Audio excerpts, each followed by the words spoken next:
Hello, hi, and welcome to my channel. And I'm Christine Crowell. I have been in healthcare for over 35 years. I've gone through 3 recessions in that time. For example, in 20 years, and 25 years. And what I want to share with you today is about AI automation in healthcare,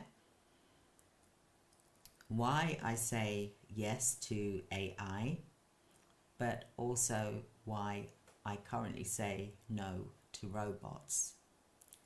Now, this is from my own personal story, and this is my opinion. It comes from I and no one else, from what I've experienced from AI. So, welcome to my channel, and let's stay and listen to, because I'd love to hear other people's stories regarding this as well, because it is a new era. Even though we keep hearing that it's a golden era in our time, and it is a remarkable time. Never before have I even experienced anything like this before, besides watching what is actually on TV, in the movies and things like that, like iRobot and all those different movies, sci-fi movies. Even when you go to Disney, you see the robots like what's it called? The golden robot, I2D2. And there was also, there's just so many different sci-fi things that we think about when we've seen it in the movies or even in a cartoon, but I never thought that I'd get to see this in my lifetime. And I'm going to be open and honest, and this is my story about AI automation, how I agree with it to a certain degree, because it has been a life changer in my business. But I also have seen the side of the robots in healthcare. And I believe that we've got to step into this in a controlled manner, because I feel that things seem to look as if it's really going fast to the point where we I feel that, did I really have a choice in this? I don't know if you feel, did you have a choice in this? Did we get to vote to say, this is what needs to happen and what the reasons are for why it's happening? A full story would have been really helpful, and it would have been nice to hear the full story of why AI automation needs to come into healthcare. Because from what I can gather is that yes, there is a shortage, and that's why agencies was created to meet that need, to meet the shortage need. And I see a lot of agencies, care agencies out there that have staff members available. Because I come from a healthcare background, and for 35 years, and I've had my own healthcare businesses for over 25 years, and I've been a business coach for 10 years. I also know that there are a lot of agencies out there that have staff members available. So, and yes, they are being used to a degree, but I'm also wondering if there's a hidden agenda here, because I'm hearing the leaders of our countries, for example, I'll talk about the UK, I will talk about the USA. So we've got Donald Trump, we've got Keir Starmer, for example, And there seems to be this race, this world race, and there's China, this world race about AI. They're setting up these energy centers, and I'll call them, well, they call them data centers, where there's going to be like chips. No, it's called, one of them is called Nvidia chips, is going to be stored in these centers. So they've got lots of chips. I'm going to go into some training about this, because I am doing a lot of in-depth research from scientists, from academics, for example, and I'm seeing so much this week, and I'm sure you will agree too, that you can see it in the press, that AI is being pushed out in mass. It's like there's this race to get AI out there, and different forms, as quickly as possible. And there's different types of AI that will do different things. Now, I did a video, and it will be coming out shortly today, probably about an hour or so, and it is about how you can use ChatGPT, for example, to help with your sales, for example. And I did a presentation on that, and it is uploading. But today, me talking to you here is about AI automation in healthcare. Why do I say yes to AI but no to robots?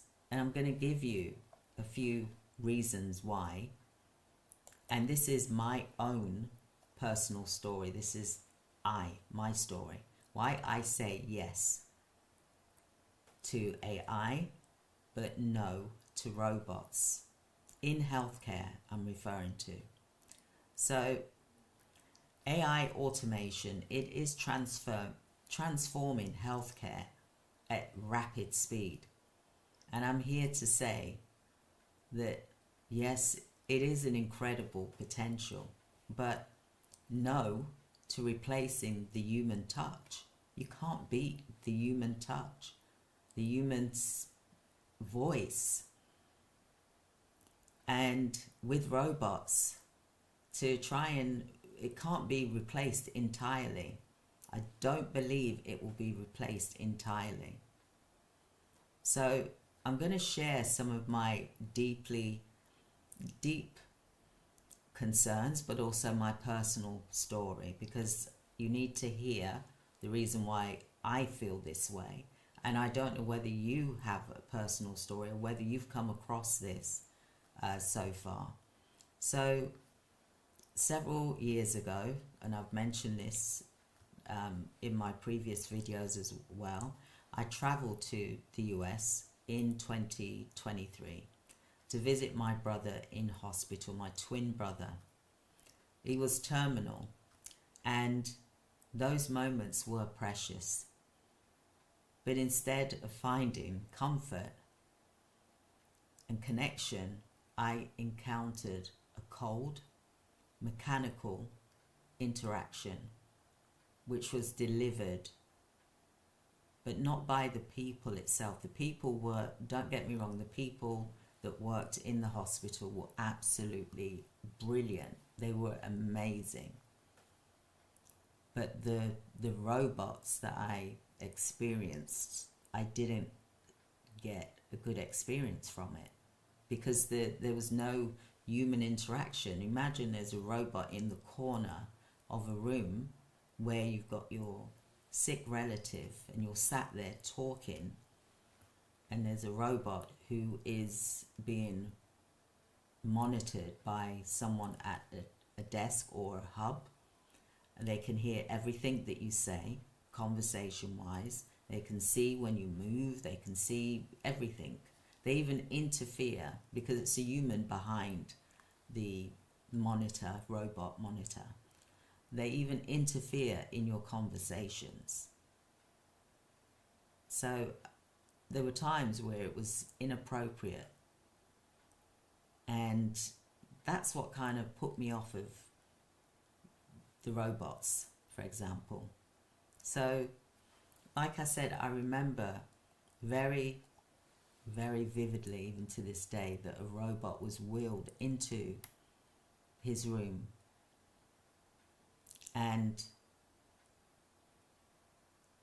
the one that was in Disney was actually walking. It was walking around, it was talking, it was bleeping, you know, that type of thing. And then it would come in, do what it needed to do, medication or check vital signs or whatever, and then leave, for example. There was no eye contact, there was no empathy, even from the one that was in the corner. And we called it T-Bot, which is, you know, that's the nickname we called it.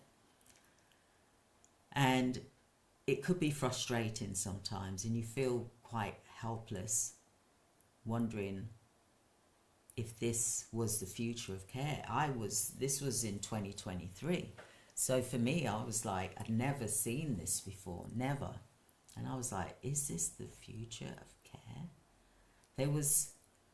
Imagine there's a whole floor, there's a hospital and it's got different floors. And don't get me wrong, this hospital, when you look at it from the outside and the inside, it was clean, it was tidy, it was spotless. The staff, the human staff that were, when they worked, when they were on duty, they looked after my brother amazingly. You know, I can't fault that. It was the fact of the robots that caused, I suppose it's probably because it was new, me experiencing that. Never in my life did I imagine that this could have even have happened. So imagine that you have this in a room and you're there with your brother, twin brother who's sick, or family member, it doesn't matter. And they're there all the time. If you get up, if you're the patient, you try and get up. The robot, the person who's speaking, who is human, was sat at some station, and they must have had, well, when I looked, it was like computer screens, and they could see each of the rooms, for example. So obviously they could see what was happening, for example, and they put the robots in if people are at risk of falls, or they need continuous care, for example, high level care, which, you know, I understand that. But I remember that on this floor there was about 200 on that floor, rooms, ward rooms, for example. And I remember there was a staff member that was covering the whole floor. She must have been exhausted. And I said to her, I said, how do you manage?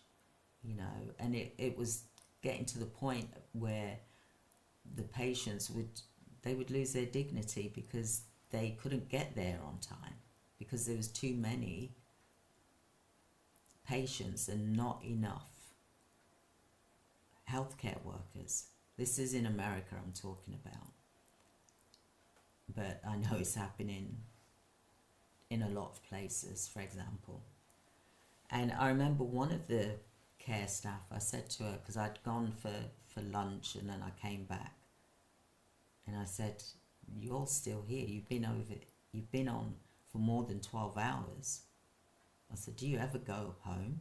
And she said, no, I've agreed to do extra time. I said, but you've been here 12 hours. She said, well, I've agreed to do voluntarily 16 hours. So I said, this is unacceptable. It's not fair on you. And I know that sometimes that you have to cover for example. But I believe that if we really look at things, and that's why I spoke and I said to the manager, I said, you need to have more staff. Why don't you get agency staff in? This was in America, not the UK. And they said, oh, we're not allowed to use agency. I said, why don't you get travel nurses then? You know, I said, you cannot carry on like this. I said, because it's not fair to you and it's not fair to the patients. So can you see why I don't agree with the robots currently at the moment? Because having someone just stood up in the corner and respond when, you know, they're thinking that possibly there's a danger, but at the same time, that robot couldn't assist. So even if my brother did get up and walk, he would have fallen anyway, because the person that was on duty could not be there on time. So I was staying, me and my brother's wife, for example, was staying all the time, for example, because we didn't want to leave him. And this is the reason why I don't agree with robots, because we need that human touch.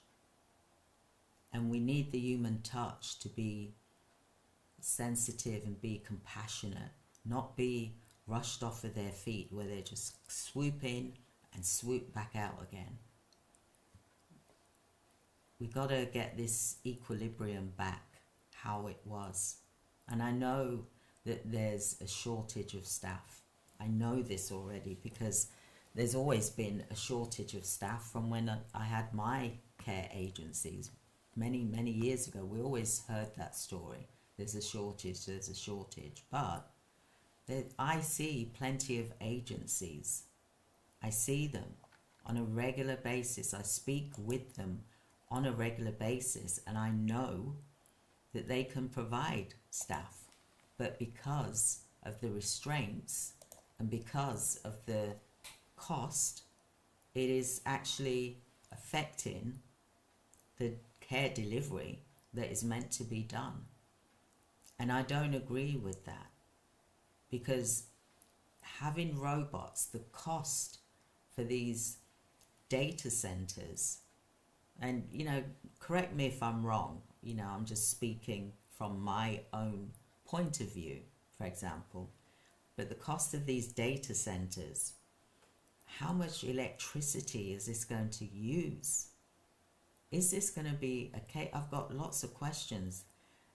Is this going to be a case that we're going to lose electricity in our homes for like half the day because of these AI data centers, these robots, data centers that are going to need electricity to keep going? It's not like they can use solar power, but solar power will only work for so long in the data center. So they've got to get lots of energy, mass energy into the environment. Google has just purchased a plant. I think it's a nuclear plant. Correct me if I'm wrong, but they are buying these, trying to get these lands like North Carolina.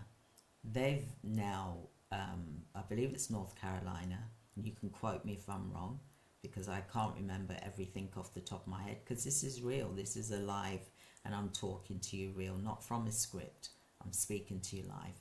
So they've got this land where the data centers are, for example. Then there's other places around the world, for example, for these data centers, these plants. And yeah, it's going to create millions of jobs, which is brilliant, but it's also going to create more loss of jobs.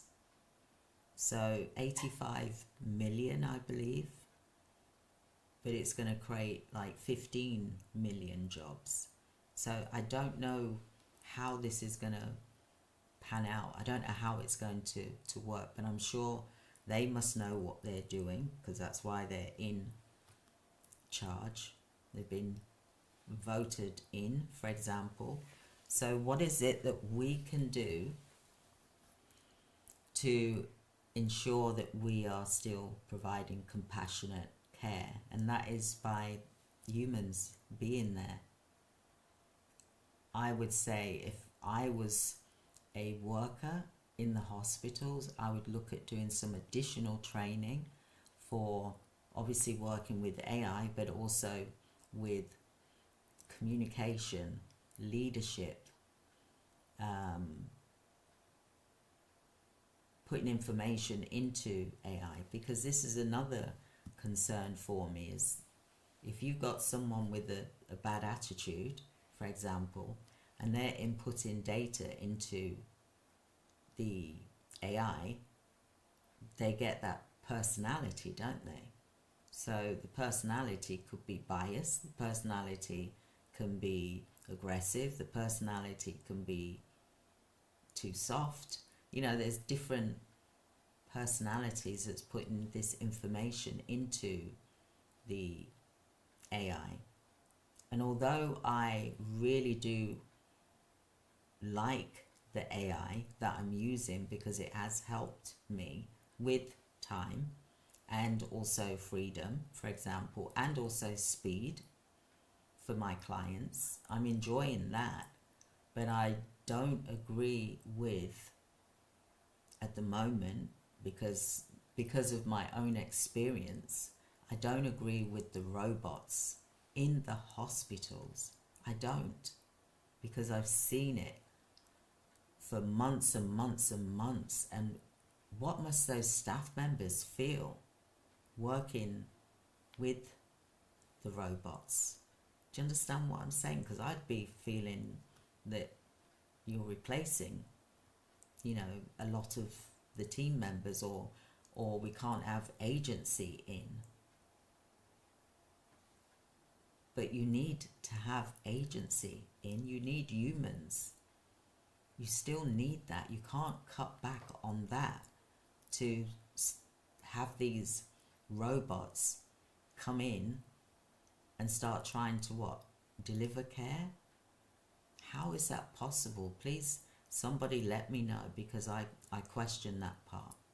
Because I experienced, and I'm talking about my own experience, I can't speak for everyone else, but from my own experience, seeing these robots in the hospital, in America this was, it was shocking.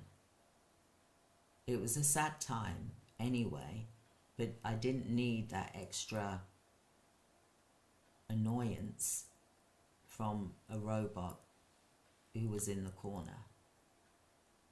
And how can a robot give you empathy? How can a robot understand how you're feeling? How can a robot, you know, just stand and talk to you and understand where you're coming from? Because when my brother was at the hospital and the staff would talk to him, we had communication. We would all communicate together and we'd all be smiling, you know, even though it was a difficult time.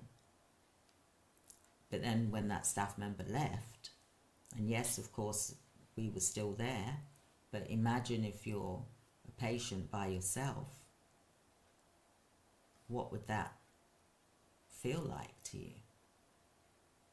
You know, having someone in the corner who's a robot that just doesn't talk, just there in case you in an emergency situation. I believe the reason why I say no to robots is because I want humans in the hospitals. I want them in. The robots will be good for getting medication, for example, from the pharmacy. For example, you know, that type of thing is good. I'm not talking about that, because you don't need to take staff members off the floor to go and get someone's medication, or the pharmacist needs to come on and to drop the medication off type of thing. That is good. but I can't see myself how it's going to work long term having robots.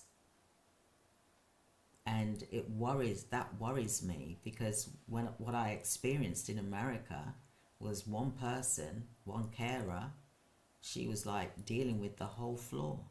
So it's like we'd see her once, and then we probably won't see her again till probably 5 hours later, for example. And yeah, the nurses would come in and do the medication, for example, and then you would get the consultants, for example, come in once, for example. But I saw and experienced something that I shouldn't have experienced at all. And I don't want to get too personal here, because, you know, at the end of the day, all I want to say to you is I don't agree with robots in the hospital. And I would love to hear your story, whether you've experienced seeing a robot or a monitor that has got like a camera on it, and it's like scanning the room. You can see like this movement going on. Imagine that at night time, when you're trying to sleep at night time, you're seeing this blue light.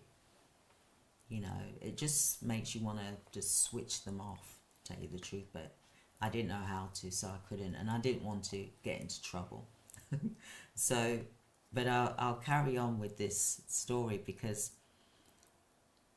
although I like AI and I know that it is helping in some ways, for example, but I don't know about how I feel about the robots at the moment, apart from no.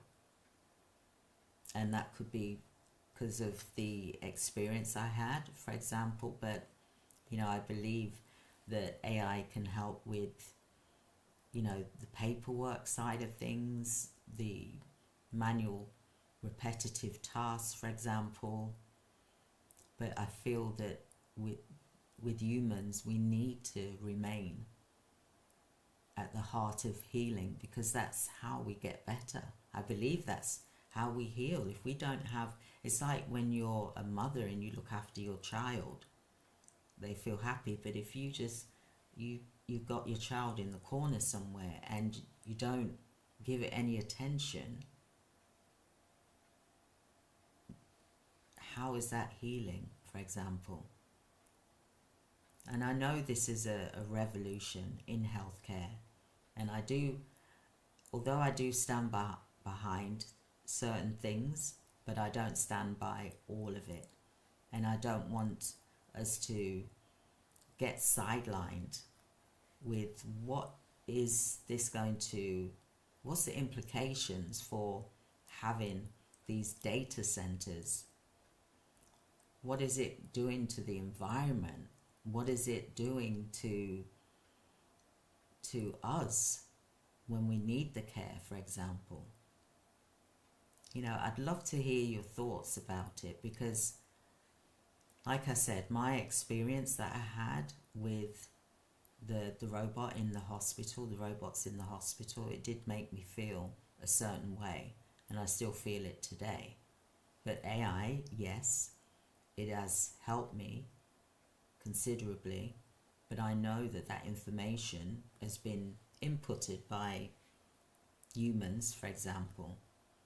So I know this is life-changing experience that we're all listening to. And when I listen to all the different discussions, the news, the lives, and all the different conversations from people, big organizations investing billions into AI, it just makes me wonder what the outcome is going to be. And I'm not here to scaremonger or anything, but I'm allowed to think these thoughts.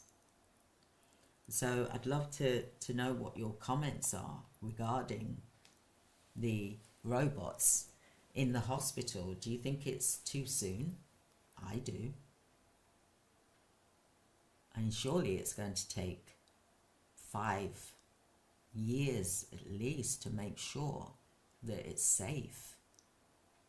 Can't just have them at this data center and then, yes, they'll probably train them up, etc., with the scientists and the academics and, the professors and things like that. That suppose the information is going to come from them and the doctors and nurses, for example. But I'm still a bit tied.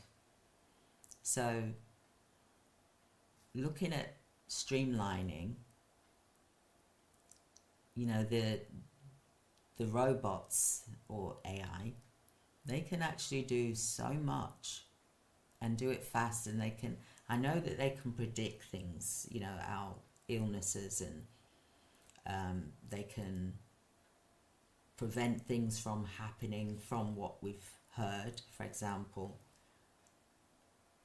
But I still wonder about it, and I'm starting to think more about things. So while AI, it can analyze vast amounts of data and improve accuracy, it cannot show empathy. And this is why I wanted to delve into this topic with you, because it is crucial to look at exploring both the benefits and the limitations of AI in healthcare. And I'm talking about healthcare here, for example, because we must ensure that we find the right balance of integration of technology and human interaction. And I believe that the WHO organization, they want to create some sort of reform of AI, because when I look at all of these different countries, for example, and it's like this race to be the best at AI. That's what I'm seeing and feeling now. But I'm also thinking, what about the humans? What does this mean for us, truly, in healthcare? It's a kind of thing that I'm sort of struggling with, and I'm trying to understand the benefits of the robots.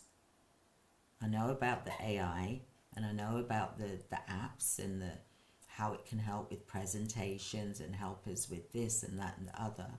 But I'm also worried about the amounts of the amounts of job losses could outweigh the job creations.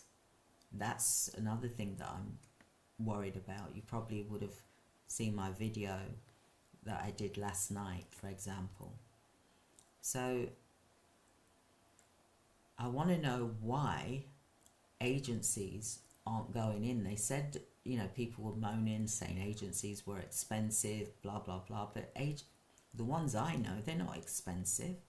They're the same price and less as what the bank hospital staff charge. So how is that expensive? Maybe someone here, please, if you work in the hospitals and you work with bank, for example,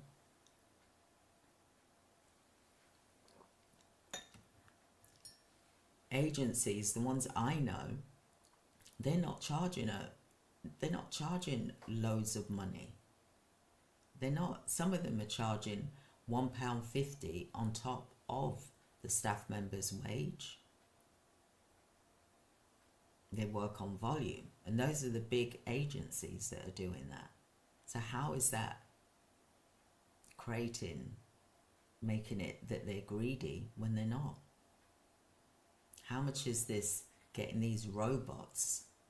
Because look at Donald Trump and Stargate, for example, and there was AI was there. There was quite a few people there. There was a gentleman there saying he's going to give 100 billion into this. They're putting 500 billion in. it doesn't end there. They're going to need more money.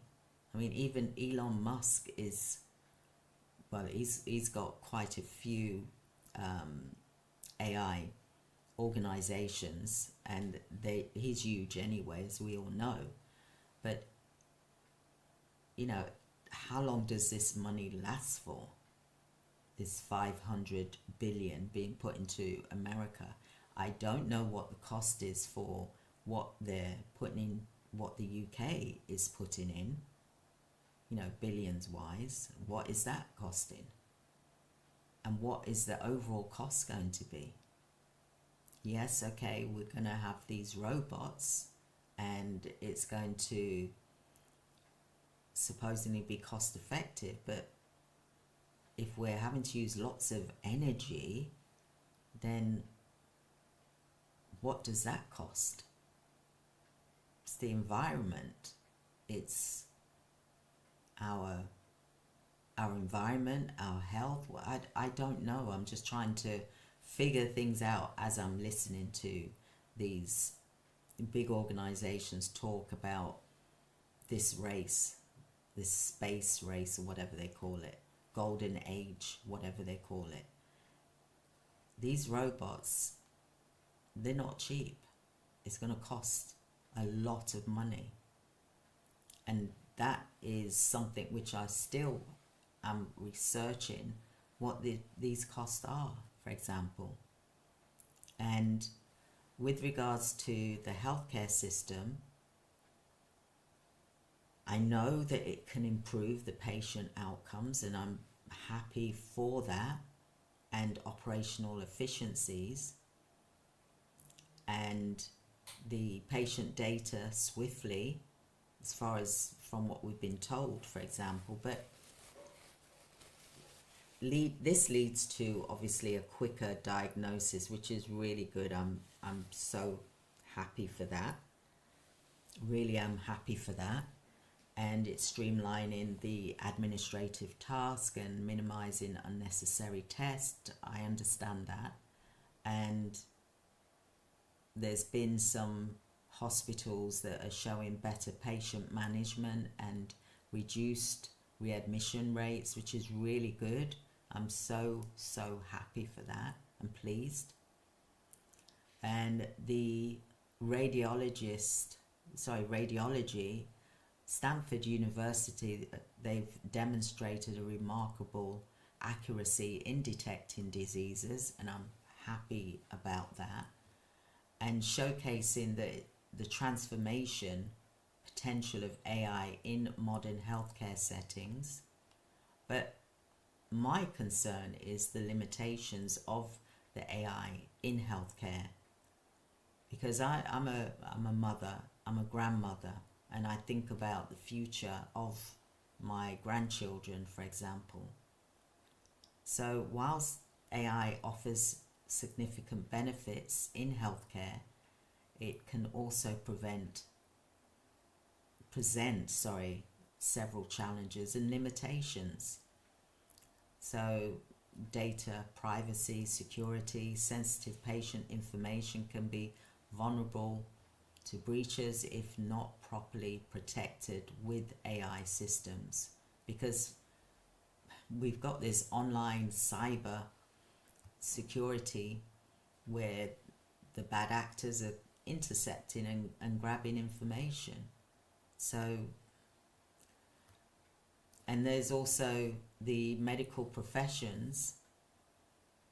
They need to remain active in the hospitals, and they should be involved in the decisions, because I know that if they work with the AI, then it will complement one another, for example, and their expertise, rather than replacing the essential human element in patient care.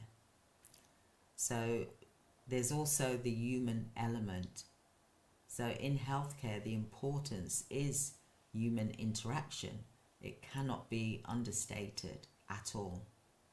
Empathy, compassion, it plays a vital role in our healing process and getting better. especially during our vulnerable moments. So AI can analyze data and provide recommendations, which is good, and it lacks the ability, though, to understand human emotions, and that's why we need the humans to be there in the hospitals, for example. You know, for instance, I'll explain to you a difficult diagnosis or end-of-life discussions. My husband of 28 years that passed away from a brain tumor in 2017. Now, when he was diagnosed, we was at the hospital. He had a brain scan, for example, and although the way we were told wasn't really in a nice environment, it was in the changing room where he was getting dressed at the hospital. And because there was no space, for example, for the consultant to talk to us privately, for example, so she then said that we need to go to A&E and speak with the consultant to talk about treatment, because they found a mass on his head, for example, in the brain. And you can't have a robot talk to you in that way. We needed that, even though it was a difficult, unimaginable conversation, the doctor still showed empathy to us.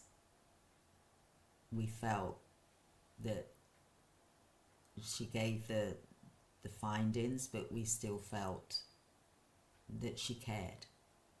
Although when we was going to the A&E department, it was horrific, for example. But a robot can't give you that, even though you're going through the difficult times.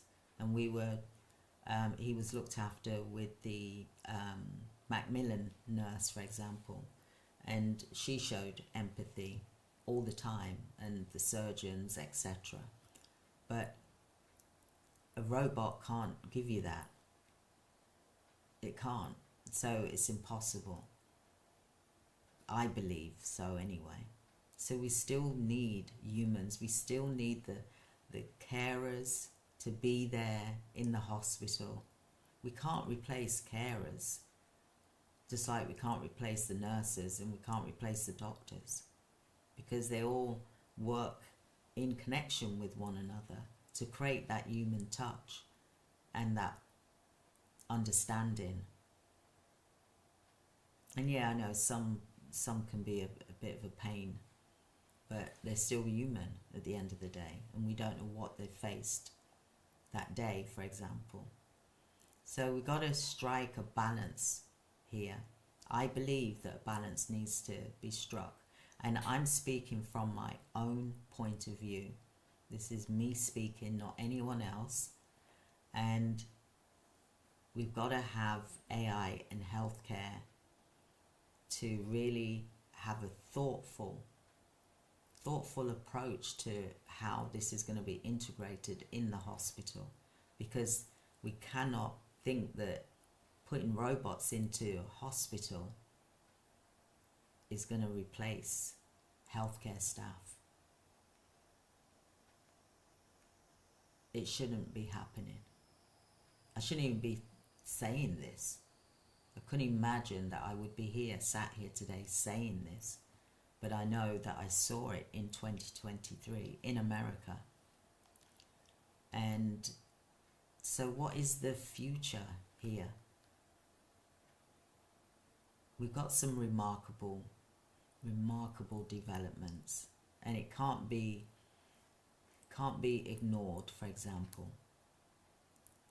But there is a driven trend. Innovative technology is here, and we will get advancements in AI applications. It's improving day by day. It's getting stronger. What it can do today, in 6 months' time, I can't imagine what it be able to do, because my brain hasn't thought that far about what it can do, for example. But we've got to look at healthcare. Healthcare is different, and I believe it should be, time should be taken to absorb this, because I feel it's like, okay, everyone's using AI, it must be fine, for example. But in healthcare, we've got to think before we do this in a healthcare setting, because it is totally different. Totally different having a robot than AI, and you're typing in your questions, your prompts, etc., and it gives you the information. But when it comes to patient care, I don't know how that's going to work, apart from, getting medication or getting towels or bedding or something like that. I can't see how it's going to, or hoisting, be good for that as well. For example, hoisting a patient, but if I was the patient, I'd be kind of a bit worried because it's new, so I don't know how I would feel. But if I was very poorly, then I wouldn't know the difference, for example.